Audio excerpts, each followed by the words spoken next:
Hop. On se croirait perdu au beau milieu de la nature. Et pourtant, nous sommes au cœur d'une ville de 10 000 habitants. Tu vas arroser les fleurs sur le dessous des plantes. Et après, on fera celle sur la bordure. Et puis, on s'attaquera aux tomates après, d'accord?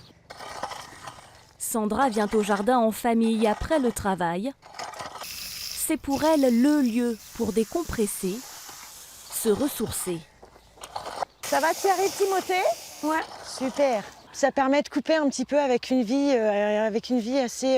assez speed. Et c'est vrai que de pouvoir venir potager ici, ça permet de revenir à un rapport plus simple, voilà, avec la terre, profiter des petits plaisirs simples.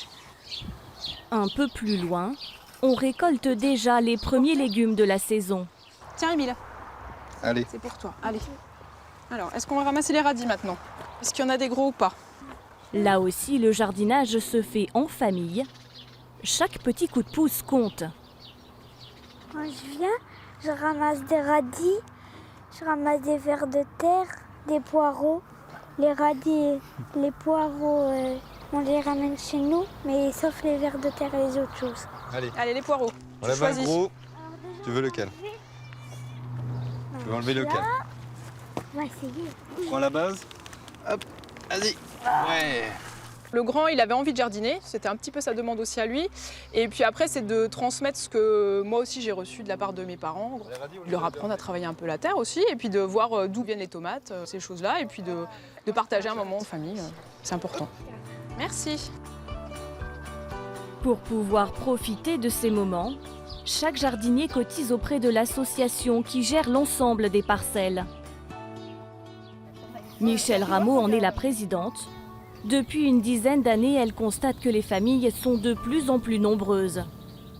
Ce qu'ils souhaitent quand ils demandent un jardin, c'est surtout de manger des produits sains. Car ici, pas de pesticides ni d'engrais, tout est 100% bio. L'intérêt, c'est aussi les nouvelles rencontres. On jardine avec ses voisins. Entre deux rangées de carottes ou tomates, c'est surtout l'entraide qu'on cultive. Alors moi, ce que je fais souvent, je fais mon sillon. J'inonde mon sillon. Mais ça, c'est pas fait, voilà. Voilà. Eh oui. Je plante, je sème en poquet Oui. et je recouvre. Christine t'apprendra à lutter les pommes de terre. Christine, on pourrait la décorer du jardinage, hein, la reine du jardinage. Oui, elle, c'est une championne. Hein. J'ai bénéficié de beaucoup d'aide, de gentillesse dès le départ. C'est l'ambiance qui me plaît. S'il n'y avait que le jardin et pas l'ambiance, je crois que je n'aurais peut-être pas continué. Parce que c'est dur au début. Georges, lui, est loin d'en être à ses débuts. Il cultive ses 300 mètres carrés de jardin depuis 27 ans. Une passion qu'il a développée lorsqu'il était enfant. Je faisais ça étant tout petit avec mon papa. Après la guerre, il nous apprenait, nous les jeunes, à faire du jardinage, qu'on puisse se nourrir un jour. Et je faisais mon petit carré de jardin. J'étais content. J'ai le plaisir de voir pousser les plantes.